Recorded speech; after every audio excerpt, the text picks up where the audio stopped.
بسم اللہ الرحمن الرحیم۔ گمنام ہیرو کے معزز ناظرین السلام علیکم۔ دوستو لائک ضرور کر دیا کریں، شکریہ۔ آئیے چلتے ہیں کہانی کی طرف۔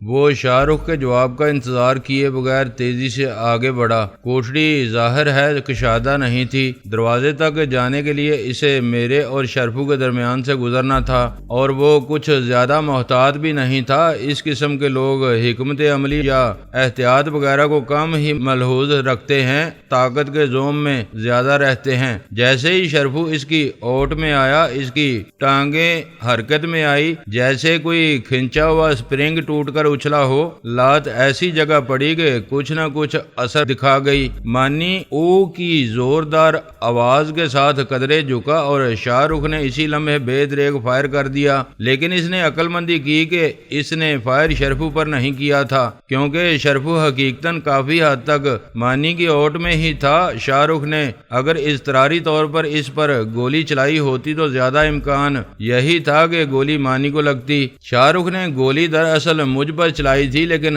اس ہنگامے کا شروع ہونا میرے لیے مہلت میسر آ جانے کے مترادف تھا۔ میں اس دوران نہ صرف فرش پر گر چکا تھا بلکہ شاہ رخ سے کچھ دور ہو چکا تھا۔ یہ بات شرفو کو بھی نہیں معلوم تھی کہ میرے نیفے میں ایک اور ریوالور اڑسا ہوا تھا۔ شاہ رخ کی چلائی ہوئی پہلی گولی تو اس دروازے میں لگی جس کے عقب سے وہ خود برآمد ہوا تھا۔ فوراً ہی اس نے فرش کی طرف دوسرا فائر کیا، لیکن میں مسلسل لوڈ لگا رہا تھا، اس گولی سے بھی بچ گیا۔ اس دوران شرفو اور مانی ٹوکے والا الجھ چکے تھے اور اپنی پہلے والی جگہ سے کچھ آگے آ گئے تھے، جس کی وجہ سے شاہ رخ کو ایک بار پھر فائر کرنے میں ایک لمحے کے لیے دشواری پیش آئی۔ میرے لیے یہی ایک لمحہ کافی تھا، اور اگر اس وقت شاہ رخ اپنے حواس میں ہوتا تو شاید خود بھی میرے نشانے کی داد دیتا۔ حالانکہ میں نے بہت کٹھن زاویے سے فائر کیا تھا، لیکن صفائی کا یہ عالم تھا کہ شاہ رخ کے ہاتھ سے صرف ریوالور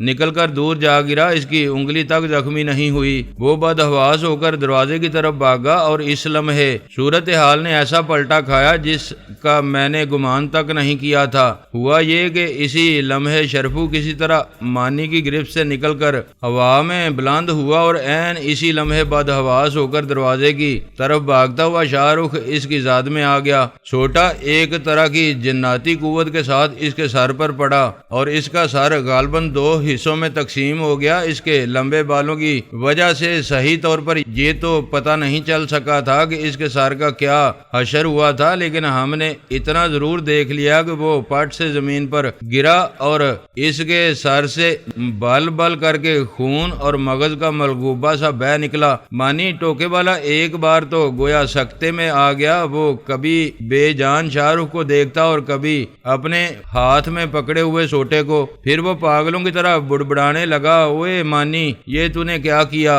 اوئے مانی۔ سوٹا اس کے ہاتھ سے چھوٹ گیا اور وہ جنونیوں کی طرح اپنا ہاتھ دانتوں سے کاٹنے لگا۔ شرفو اس وقت تک اپنا اور میرا ریوالور اٹھا چکا تھا۔ میرے خیال میں اس نے مانی کے حق میں اچھا ہی کیا کہ اس کی کنپٹی پر ریوالور کا دستہ رسید کر دیا۔ مانی ایک لمحے کے لیے بدمست ہاتھی کی طرح ڈگمگایا، پھر کٹے ہوئے شتیر کی طرح ڈھیر ہو گیا۔ بھاگو، شرفو نے دروازے کی طرف لپکتے ہوئے کہا۔ فائروں کے دھماکوں سے رات کا سکوت درہم برہم ہو چکا تھا، اور ادھر ادھر سے طرح طرح کی آوازیں بھی بلند ہونے لگی تھیں، لیکن آس پاس سے ابھی تک کوئی کھڑکی دروازہ کھلتا نظر نہیں آیا تھا۔ غنیمت یہ تھا کہ ہماری راہ فرار عقبی سمت میں تھی، اور راستہ بھی کچھ اس قسم کا تھا کہ شاید بہت دیر بعد ہی کسی کا اس طرف دھیان جاتا کہ کوئی ادھر سے بھی فرار ہو سکتا ہے۔ کوٹڑی کے صدر دروازے کی طرف سے فرار ہونا تو غالباً اب ممکن نہیں رہا تھا۔ پتلی پتلی سال خوردہ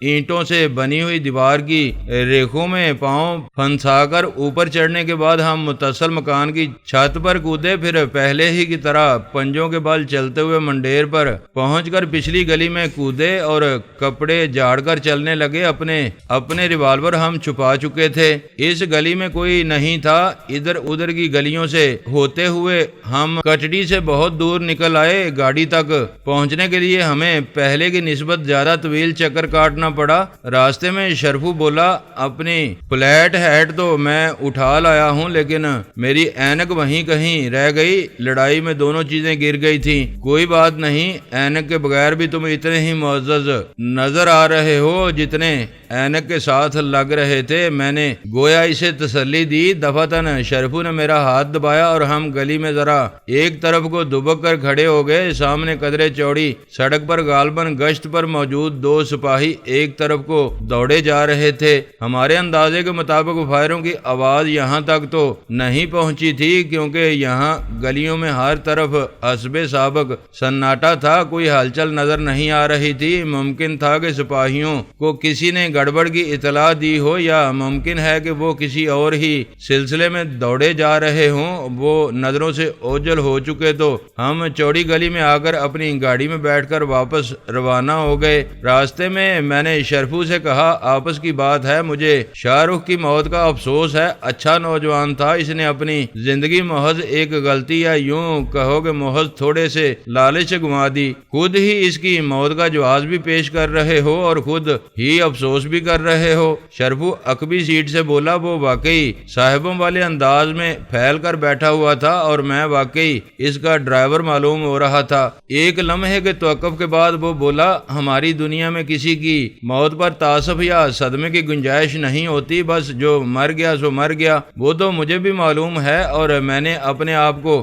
اور سنگ دل بننے کی خاصی تربیت بھی دے لی ہے، لیکن پھر بھی بس اپنے آدمیوں میں سے کسی موت مجھے تھوڑا بہت ضرور ہلا دیتی ہے، لیکن خیر کوئی بات نہیں۔ میں نے بے پرواہی سے سر جھٹکا، صبح تک نارمل ہو جاؤں گا۔ اگلی صبح تک تو میں دیر تک سوتا رہا۔ شرفو نے معلوم نہیں کب باس کو رپورٹ دی اور اس کے بعد اپنے ذمے کے ایک ایک کام بھی نپٹا آیا۔ دوپہر کے کھانے پر اس سے ملاقات ہوئی۔ وہ اپنی جون میں واپس آ چکا تھا۔ واقعات جس طرح پیش آئے تھے میں نے منوان اس کو بتا دیے تھے۔ اس نے مجھے بتایا باس خوش تھا۔ اس کا ارادہ تھا کہ شاہ رخ چونکہ مانی ٹوکے والے کے ہاتھ سے مرا ہے، اس لیے مانی اس کی لاش غائب کروانا اپنی اخلاقی ذمہ داری سمجھے گا۔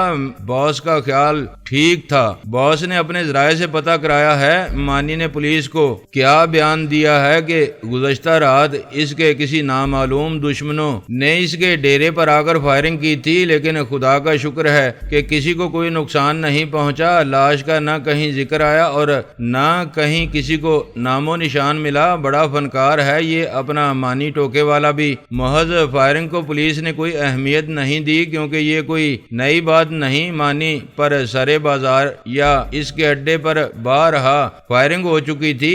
2-4 دن میں بعد ٹھنڈی پڑ جائے گی۔ میں نے کوئی تبصرہ نہ کیا۔ کھانے کے بعد میں اپنے کاموں کے سلسلے میں نکل کھڑا ہوا۔ اسی شام قاسم خان نے ہمیں گزشتہ رات کی کارکردگی کے سلسلے میں خصوصی بونس سے بھی نوازا۔ قاسم خان مزید کچھ کاروباری معاملات طے کرنے کے بعد جا چکا تو شرفو نوٹوں کی گڈی اپنے کمرے کی چھوٹی سی دیوار گیر سیف میں رکھتا ہوا بولا، چلو اچھا ہوا کچھ اور رقم حاصل ہو گئی۔ جہیز کی تیاری کے سلسلے میں شاپنگ کچھ اور اچھی ہو جائے گی۔ ایک لمحے کے توقف کے بعد وہ بولا، کب چلنے کا پروگرام ہے شاپنگ پر؟ اب ذرا فرصت تو میسر آئے۔ میں نے ملائمت سے کہا، ہوا یہ کہ اگلے 3 دنوں میں ہمیں ذرا بھی فرصت میسر نہ آ سکی۔ وہ فارغ ہوتا تو میں مصروف ہو جاتا تھا اور میں فارغ ہوتا تو قاسم خان نے اسے دوڑایا ہوا ہوتا تھا۔ قاسم خان خود بھی ابھی تک لندن روانہ نہیں ہو سکا تھا۔ اب اس نے پروگرام کچھ بدل دیا تھا۔ اس کا خیال تھا کہ اب وہ اس اہم کھیپ کے آنے کے بعد ہی لندن جائے گا جسے لانے کے لیے مجھے اور شرفو کو جانا تھا۔ قاسم خان خود بھی بہت مصروف نظر آتا تھا۔ معلوم نہیں وہ کس چکر میں تھا۔ میں نے ایک خاص بات یہ محسوس کی تھی کہ جب سے میں کراچی سے آیا تھا قاسم خان نے ایک بھی میٹنگ اپنے گھر پر نہیں رکھی تھی جہاں میٹنگ کے دوران اس کی بیوی سلمہ ضرور ساتھ بیٹھی رہتی تھی۔ خواہ وہ بولتی کچھ نہ تھی، خاموش اور لا تعلق سے ہی بیٹھتی تھی۔ اب قاسم خان یا تو فون پر ہی ہدایت دیتا تھا یا خود ہی ماڈل ٹاؤن والی کوٹھی پر آ جاتا تھا۔ انہی مصروفیات میں وہ دن بھی آ گیا جب مجھے اور شرفو کو کھیپ لینے جانا تھا۔ لاہور سے ہم بذریعہ جہاز پشاور پہنچے اور وہاں سے بائی روڈ ہمیں تورخم تک کا سفر کرنا پڑا۔ یہاں ایک ویرانے میں پہاڑی پر واقع چند گھروں پر مشتمل ایک بستی میں ہمارے لیے ایک جیپ کا انتظام پہلے ہی سے کر دیا تھا، جس میں بیٹھ کر ہم مطلوبہ علاقے کی طرف روانہ ہوئے۔ مطلوبہ علاقے میں ہمارا ٹرک موجود تھا، لیکن سرحد پار سے مال ابھی نہیں پہنچا تھا۔ شرفو جیپ لے آیا تھا، وہ جیپ لے کر واپس چلا گیا۔ ہمارے ٹرک میں صرف ڈرائیور موجود تھا، جو ڈرائیورز کیبن میں آرام سے کمبل اوڑے سو رہا تھا۔ اس سنگلاخ ویرانے میں جہاں اس کے ٹرک کے سوا کوئی قابل ذکر چیز دور دور تک نظر نہیں آ رہی تھی، وہ اس طرح اطمینان سے سویا ہوا تھا جیسے ہم اور آپ اپنی خوابگاہ میں سوتے ہیں۔ یہ ہمارا بھروسے کا آدمی تھا اور اس علاقے سے جب بھی ہمارا مال آتا تھا، ڈرائیور کے فرائض عموماً یہی انجام دیتا تھا۔ ٹرک پر دیگر عام ٹرکوں ہی کی طرح رنگ برنگے الفاظ میں ایک ٹرانسپورٹ کمپنی کا نام وغیرہ بھی لکھا ہوا تھا اور شیر چیتوں وغیرہ کی تصویریں بنی ہوئی تھیں۔ فرق صرف یہ تھا کہ اس ٹرانسپورٹ کمپنی کا وجود کہیں نہیں تھا۔ ٹرک پر نمبر پلیٹ وغیرہ بھی جعلی تھی اور اس کے کاغذات بھی جعلی تھے۔ اس ٹرک میں خفیہ خانے بھی موجود تھے۔ کم حجم کی اشیاء یا منشیات کی نقل و حمل کے لیے یہ خانے استعمال کیے جاتے تھے۔ اس وقت ٹرک میں معمولی مقدار میں پتھر کا کوئلہ لدا ہوا تھا۔ ہم نے ڈرائیور کو اٹھایا، ہڑبڑا کر ایک ہاتھ سے آنکھیں ملتے ہوئے اس نے دوسرا ہاتھ سیٹ کے نیچے لے جانے کی کوشش کی۔ مجھے معلوم تھا کہ وہاں سٹین گن پڑی ہوگی۔ میں نے اس کا ہاتھ نیچے نہیں جانے دیا۔ اس وقت تک وہ پوری طرح بیدار ہو چکا تھا اور مجھے پہچان کر مسکرانے لگا تھا۔ رسمی باتوں کے بعد اس نے اشیاء خورد و نوش سے ہماری تواضع کی۔ اس کے پاس کعبے سے لے کر مرغ مسلم تک سبھی کچھ موجود تھا، جدید قسم کے اور باہر کے بنے ہوئے ناشتے دان اور تھرماسوں میں ہر چیز گویا تازہ کی تازہ تھی۔ ہمیں زیادہ انتظار نہیں کرنا پڑا۔ کھانے وغیرہ سے فارغ ہو کر ہم گپ شپ کر ہی رہے تھے کہ مال کا ٹرک آ پہنچا۔ وہ اپنے مقررہ وقت سے تقریباً 3 گھنٹے لیٹ تھا۔ ان کے ساتھ 2 فاضل آدمی بھی تھے۔ ہم سب نے مل کر پہلے ٹرک سے کوئلہ اتارا، مال دوسرے ٹرک سے اتار کر اپنے ٹرک میں سیٹ کیا اور دوبارہ کوئلہ بھر دیا۔ ان کاموں کے لیے ضروری سامان ٹرک میں موجود تھا۔ ٹرک پر ترپال وغیرہ باندھنے کے بعد ہم نے سرحد پار سے آنے والوں کو رقم کی ادائیگی کی اور پھر ہم تینوں اپنی اپنی پوزیشنیں سنبھالنے کے بعد واپسی کے سفر پر روانہ ہو گئے اور وہ لوگ اپنے ملک کی طرف چلے گئے۔ آخر شب کا گٹا ٹوپ اندھیرا ہر طرف پھیلا ہوا تھا اور ہمارا ٹرک گرر گرر کرتا ہوا خاصی تیز رفتاری سے منزل مقصود کی طرف رواں دواں تھا۔ سڑک اور اس کے دونوں طرف پھیلے ہوئے درختوں کے تنے صرف وہیں تک دکھائی دے رہے تھے جہاں تک ہیڈ لائٹس کی رسائی تھی، ورنہ بس چاروں طرف گویا گہری تاریکی کا ایک سمندر تھا جس میں سے ہم ایک حقیر مچھلی کی طرح تیر رہے تھے۔ مجھے خوشی یہ تھی کہ قاسم خان نے نقشے میں جس علاقے کو ڈینجر زون قرار دیا تھا، ہم اس سے بھی بخیری و عافیت گزر آئے تھے۔ باقی مقامات پر تو معاملات سیٹ ہی تھے۔ شرفو ٹرک کے پچھلے حصے میں ترپال کے اوپر پوزیشن سنبھالے لیٹا ہوا تھا۔ راستے میں کچھ دیر ٹرک میں نے بھی ڈرائیو کیا تھا اور کچھ دیر شرفو کی جگہ بھی ڈیوٹی دی تھی اور اس دوران شرفو نے آرام بھی کیا تھا۔ اب میں نیم دراز ہو کر کچھ دیر نیند لینے کا ارادہ کر ہی رہا تھا کہ یک لخت مجھے چونک کر سیدھا ہونا پڑا۔ میری سستی اور غنودگی یوں کافور ہو گئی جیسے بجلی کا جھٹکا لگا ہو۔ دراصل سامنے بہت دور سڑک پر اچانک 2 سرچ لائٹس روشن ہوئی تھی۔ ان سرچ لائٹس کی روشنی کچھ اس انداز میں پھیلی ہوئی تھی کہ ہم یہ بھی دیکھ سکتے تھے کہ یہ لائٹس ایک کھلی جیپ پر نصب تھیں۔ اس جیپ کے ساتھ ہی ایک فوکس ویگن بھی موجود تھی۔ دونوں گاڑیاں سڑک پر یوں ترچھی کھڑی تھیں کہ راستہ تقریباً مسدود ہو کر رہ گیا تھا۔ اوئے خانہ خراب، یہ تو کسٹم کی گاڑیاں ہیں، ڈرائیور رئیس گل بڑبڑایا۔ پھر اس نے سوالیہ انداز میں میری طرف دیکھا۔ کسی بھی خلاف معمول صورتحال میں یہ طے کر کرنا میری ذمہ داری ہوتی تھی کہ کیا حکمت عملی اختیار کی جائے۔ میں نے سب سے پہلے ڈیش بورڈ پر ایک بٹن دبا کر اوپر موجود شرفو کو ہوشیار ہونے کا سگنل دیا۔ اس علاقے میں کہاں سے آ گئے کسٹم والے، میں نے خود کلامی کے سے لہجے میں کہا اور اسٹین گن سیٹ کے نیچے سے کھینچ لی۔ یہ جو اس طرح بے موقع گھات لگا کر کھڑے ہوئے ہیں، اس کا مطلب یہی ہے کہ یہ ہر حال میں ہمیں پکڑنا چاہتے ہیں۔ شاید مخبری ہو گئی ہے۔ میں نے اشارے سے رئیس گل کو بتا دیا کہ اسے کیا کرنا ہے اور خود بھی الرٹ ہو کر بیٹھ گیا۔ ایک گاڑی سے میگا فون کے ذریعے ہمیں رکنے کا حکم دیا جا رہا تھا۔ رئیس گل نے رفتار بالکل کم کر دی تھی، جیسے رکنے لگا ہو، لیکن قریب پہنچ کر اس نے یک لخت ایکسیلیٹر دبایا اور ایک جھٹکے سے اسٹیئرنگ وہیل گھماتے ہوئے ٹرک کو کچے میں اتار کر الٹنے کا خطرہ مول لیتے ہوئے نکال لے جانے کی کوشش کی۔ اکیلا ٹرک دیکھ کر غالباً ان لوگوں کو اتنی دیدہ دلیری کی توقع نہیں تھی۔ جیپ اور فوکس ویگن بہرحال اسٹارٹ ہی تھیں۔ جیپ نے تیزی سے ٹرن لیا اور ٹرک کا راستہ روکنے کی کوشش کی، لیکن ٹرک کسی غسیلے افرید کی طرح گرجتا اور ہچکولے کھاتا اسے سائیڈ مار کر آگے بڑھتا چلا گیا۔ سائیڈ کچھ اس زاویے سے لگی اور کچھ اس وقت جیپ ابھی کچے میں اتر کر اس طرح بے توازن ہو چکی تھی کہ فوراً الٹ گئی۔ عین اسی لمحے ٹرک پر فائرنگ شروع ہو گئی۔ میں نے دوبارہ شرفو کو سگنل دیا اور فوراً ہی اوپر سے جوابی فائرنگ شروع ہو گئی۔ میں نے خود ابھی گولی نہیں چلائی تھی۔ ٹرک سڑک پر آ چکا تھا اور دوبارہ رفتار پکڑ چکا تھا، مگر خرابی کی بات یہ تھی کہ فوکس ویگن ہمارے تعاقب میں لگ چکی تھی اور اس سے فائرنگ کا سلسلہ جاری تھا۔ پہلے گولیاں بلندی کی طرف چلائی گئی تھیں، لیکن اب وہ لوگ فائر لائن نیچی رکھ رہے تھے۔ میں سمجھ گیا کہ وہ ٹائر برسٹ کرنا چاہتے تھے، مگر رئیس اپنے کام میں ماہر تھا۔ وہ ٹرک کو بچائے لیے جا رہا تھا۔ اس فوکسی کو بھی الٹنا ہے رئیس گل، میں نے فائرنگ کے شور کے درمیان میں کہا۔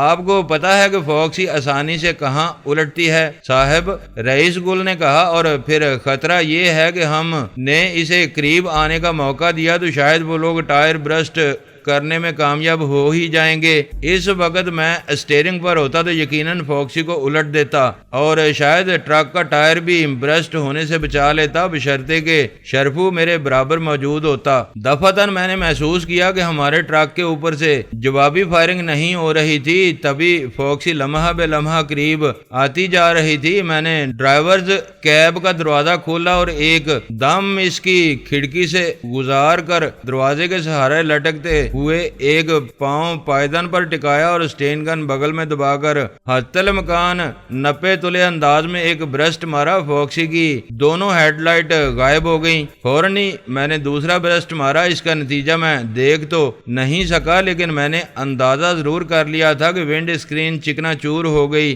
ایک لمحے کے لیے فوکسی ترچھی ہوئی اور قسمت نے گویا اس کے ٹائروں پر قسمت آزمائی کرنے کا موقع فراہم کر دیا۔ ایک دھماکہ ہوا اور فوکسی بہت بری طرح لڑکھڑاتی ہوئی کچے میں اتری اور پھر ایک درخت سے جا ٹکرائی۔ معلوم نہیں ٹائر برسٹ ہونے کی وجہ سے وہ بے قابو ہوئی تھی یا ڈرائیور ہی مارا گیا تھا۔ بہرحال اس کے عقب میں سناٹا چھا گیا۔ چند ہی لمحے میں ہم کافی دور نکل آئے۔ ایک بار پھر تاریکی اور سناٹے میں صرف ہمارے ٹرک ہی کی گرر گرر گونج رہی تھی۔ مزید چند میل کا فاصلہ طے ہو جانے کے بعد جب مجھے اطمینان ہو گیا کہ کوئی ہمارے تعاقب میں نہیں آ رہا تو میں نے رئیس گل کو ٹرک روکنے کی ہدایت کی۔ ڈرائیورز کیب کی چھت پر بدستور سکوت چھایا ہوا تھا اور یہ بڑی تشویش کی بات تھی۔ ٹرک سڑک کے ایک کنارے پر رک چکا تو میں نے کھڑکی سے سر نکال کر شرفو کو کئی آوازیں دیں، مگر کوئی جواب نہ آیا۔ میری دھڑکن کچھ تیز ہو گئی۔ ٹارچ لے کر میں اوپر چڑھا اور یہ دیکھ کر میرا دل دھک سے رہ گیا کہ وہ اس مستطیل ٹب نما حصے میں بے حس و حرکت اوندھا پڑا تھا۔ اسٹین گن ایک طرف کو پڑی تھی، اس کے بال اور چہرہ خون میں تار تھا اور بہت سا خون اس گدے میں جذب ہو چکا تھا جس پر وہ لیٹا ہوا تھا۔ میں نے اس کا چہرہ ذرا اوپر کر کے دیکھا۔ گولی اس کی پیشانی میں پیوست ہوئی تھی اور سر کے پچھلے حصے سے نکل گئی تھی۔ یہ جاننے کے لیے کسی ڈاکٹر کی ضرورت نہیں تھی کہ وہ مر چکا تھا۔ اس کی آنکھیں کھلی کی کھلی اور ہونٹ نیم باں رہ گئے تھے جن کے عقب سے اس کے ہموار دانت جھانک رہے تھے۔ مجھے اپنی آنکھوں پر یقین نہیں آ رہا تھا۔ کیا واقعی شرفو مر چکا تھا۔ ایک لمحے کے لیے میری نظر دھندلا گئی اور مجھے اندیشہ محسوس ہوا کہ شاید میں ٹرک سے نیچے گر جاؤں گا۔ زندگی دینے اور زندگی چھین لینے کے بھی خدا کے اپنے ہی انداز تھے۔ شرفو جو اتنی محفوظ جگہ پر لیٹا ہوا تھا، اس کی عین پیشانی میں گولی گھس گئی تھی اور میں جو ٹرک کے دروازے سے لٹک کر گولیوں کی بوچھاڑ کے عین سامنے سے جوابی فائرنگ کر رہا تھا، خراش سے بھی محفوظ رہا تھا۔ بمشکل تمام میں نیچے اتر آیا اور خاموشی سے رئیس گل کے برابر آ بیٹھا۔ اس نے تشویش امیز نظروں سے میری طرف دیکھا اور پوچھا، کیا بات ہے؟ شرفو مر چکا ہے، میں نے رو دینے والی لہجے میں اسے بتایا۔ شرفو سے اس کی شناسائی صرف آج کی ملاقات تک ہی محدود تھی، تاہم میں نے محسوس کیا کہ اس کے دل کو بھی اس اطلاع سے دھچکا پہنچا تھا۔ چند لمحوں تک ہم دونوں ہی سوگوار انداز میں خاموش رہے۔ میں اپنے آپ کو سنبھالنے اور دل ہی دل میں خود کو سمجھانے میں لگا رہا اور وہ اسٹیئرنگ وہیل پر دونوں بازو ٹکائے سڑک پر نظریں جمائے نہ جانے کیا سوچتا رہا۔ بالآخر اسی نے سکوت توڑا، اب کیا کرنا ہے؟ چلو چل کر پہلے لاش کو تو چھپائیں، میں نے اپنی آواز کے ارتعاش پر قابو پانے کی کوشش کرتے ہوئے کہا۔ ہم نے اوپر چڑھ کر لاش کو اس کے خون آلود گدے میں اور پھر ایک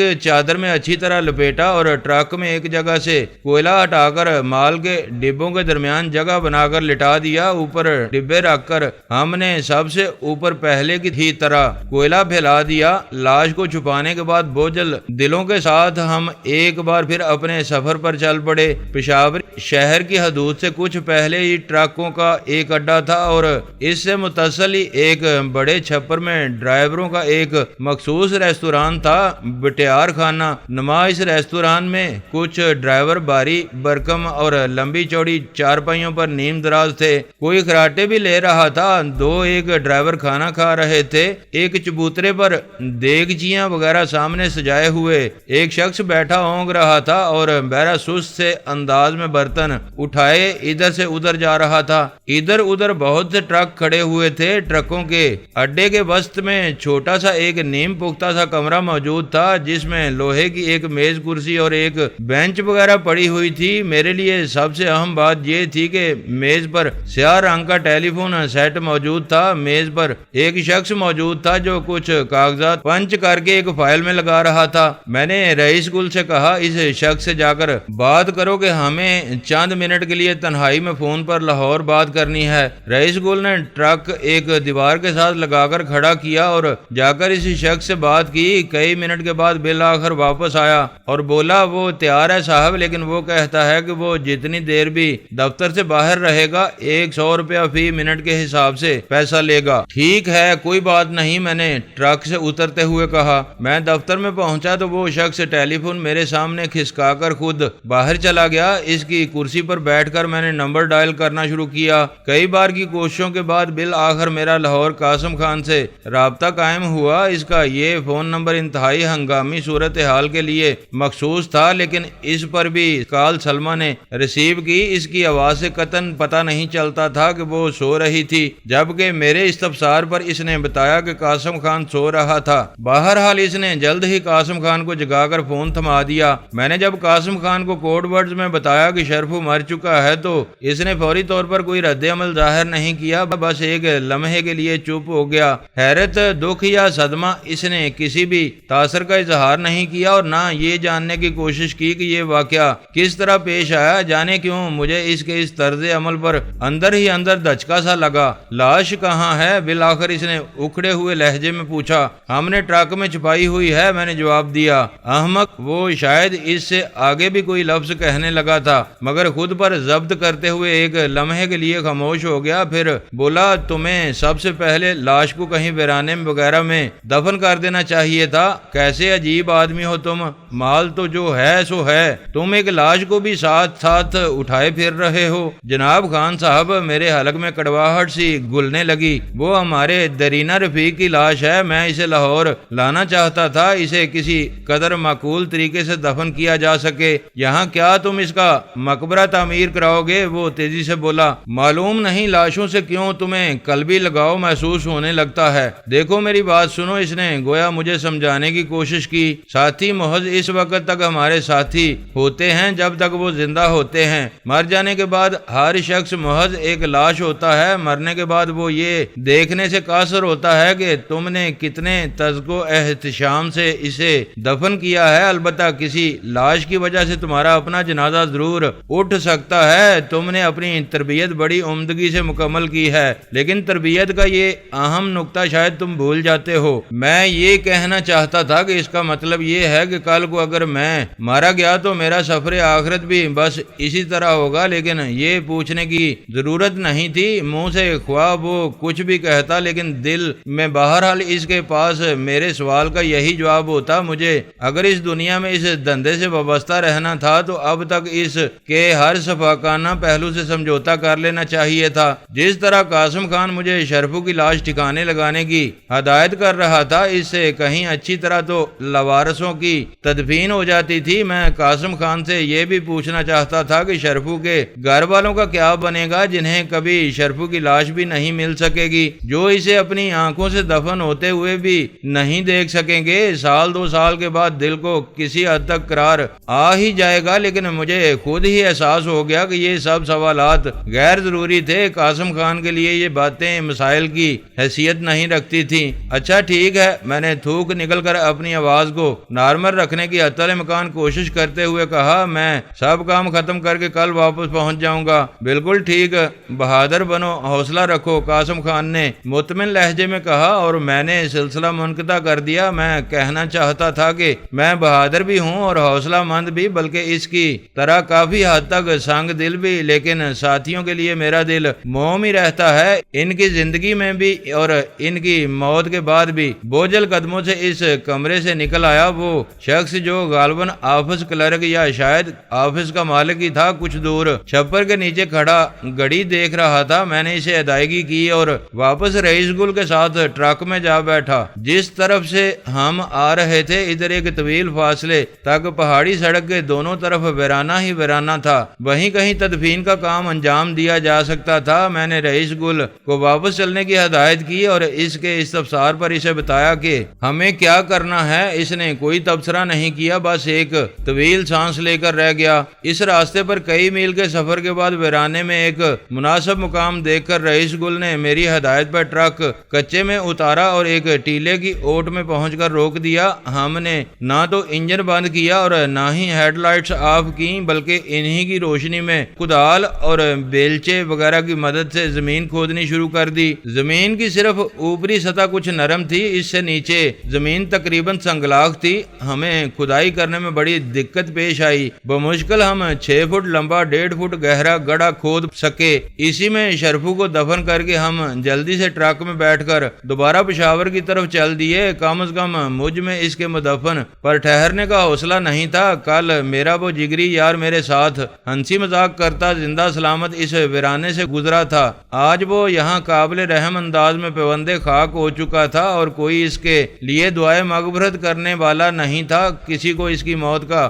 علم تک نہیں تھا، بس یہی کچھ زندگی کا مال تھا، ساری کشاکش حیات کا یہی حاصل تھا۔ سوچتے سوچتے ایک بار تو میں نے محسوس کیا کہ شاید واپس پہنچ کر چند دنوں تک میں یہ پیشہ چھوڑ دوں گا جس کی مجھے چاٹ لگ چکی تھی۔ میں نے کہیں پڑھا تھا کہ بعض ارادے پگھلی ہوئی دھات کی طرح ہوتے ہیں، اگر انہیں فوری طور پر کسی شکل میں نہ ڈالا جائے، یعنی ان پر عمل نہ کیا جائے، تو بعد میں انہیں کوئی شکل دینا ممکن نہیں رہتا۔ کچھ دنوں بعد مجھے معلوم ہو گیا تھا کہ یہ بات بالکل درست تھی۔ وہ چند دن میرے پاؤں کی زنجیر بن گئے تھے۔ دوسرے روز میں واپس لاہور پہنچ گیا۔ مال راستے میں پارٹی نے مجھ سے لے لیا تھا اور جب میں لاہور پہنچا تو میرے ہاتھ میں ایک چھوٹا سا سوٹ کیس تھا جس کے اوپری حصے میں چند کپڑے اور چھوٹی موٹی چیزیں تھیں جو میری نہیں تھیں۔ ان کے نیچے آدھے سے زیادہ سوٹ کیس نوٹوں کی گڈیوں سے بھرا ہوا تھا۔ رئیس گل اپنا معاوضہ لے کر پنڈی ہی میں مجھ سے جدا ہو گیا تھا،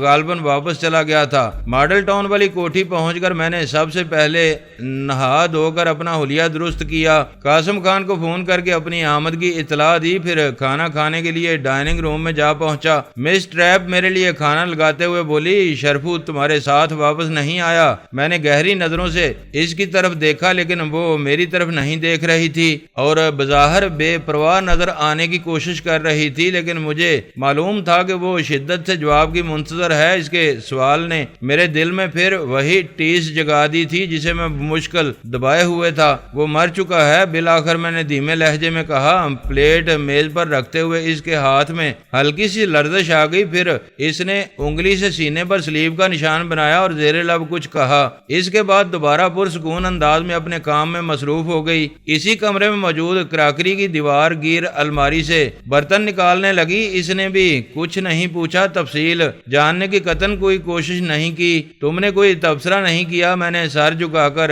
چھری کانٹے سے کھیلتے ہوئے کہا۔ میں اب اس کی طرف نہیں دیکھ رہا تھا۔ کیا تبصرہ کروں؟ اس کی آواز جیسے کہیں بہت دور سے سنائی دی۔ اس گھر میں رہتے ہوئے موت کی یہ 11ویں اطلاع ہے جو میں نے کم و بیش اسی انداز میں سنی ہے جس طرح پہلے سنتی آئی ہوں۔ شاید اسی طرح کل کوئی اور شخص اسی ڈائننگ ٹیبل پر بیٹھا تمہیں میری موت کی خبر سنا رہا ہو، میں نے دھیمے لہجے میں کہا۔ شاید، اس نے سپاٹ اور مبہم لہجے میں جواب دیا۔ کم وقت کو اپنے تاثرات چھپانے میں کمال حاصل تھا۔ میں کھانے سے فارغ ہوا ہی تھا کہ قاسم خان آ پہنچا۔ اعظم خان اس کے ساتھ تھا مگر وہ کمرے کے باہر ہی رک گیا تھا۔ میں نے سب سے پہلے نوٹوں کا آدھ بھرا سوٹ کیس قاسم خان کے حوالے کیا۔ نوٹوں کی گڈیاں دیکھ کر اور انہیں سرسری سے انداز میں الٹ پلٹ کر دیکھنے کے بعد قاسم خان کے چہرے پر گویا زندگی کی چمک گہری ہو گئی۔ میں نے زبانی اسے مختصراً حساب کتاب سمجھا دیا۔ اس نے کوئی خاص توجہ دیے بغیر طمانینت سے اسبات میں سر ہلایا، پھر نوٹوں کی 2 گڈیاں نکال کر میرے سامنے رکھ دیں۔ یہ تمہارا کمیشن اور خصوصی بونس۔ وہ مسکراتے ہوئے بولا۔ بونس اس خوشی میں کہ تم شرفو کے مرنے کے باوجود اس کھیپ کو عمدگی سے نکال لانے میں کامیاب رہے۔ اب بتاؤ شرفو کیوں کر مارا گیا؟ میں نے بہت دھیمی آواز میں اٹک اٹک کر اسے سب کچھ بتا دیا۔ وہ گہری سانس لے کر بولا۔ مجھے معلوم ہے اشرف خان کی موت کے بعد تمہارے لیے یہ دوسرا بڑا جھٹکا، لیکن اطمینان کی بات یہ ہے کہ تم اتنے دل گرفتہ اور دل شکستہ نظر نہیں آ رہے جتنے اشرف خان کی موت پر تھے۔ 2-4 ایسے صدمے پڑیں گے اور عمر اور تجربہ بڑھتا جائے گا تو خود بخود ہی تم صدمہ پروف ہوتے چلے جاؤ گے۔ دوستو ویڈیو کو لائک ضرور کر دیا کریں۔ ISI پاک آرمی زندہ باد، پاکستان پائندہ باد۔ معزز ناظرین اپنا خیال رکھیے گا اور اپنے اس چینل کا بھی شکریہ۔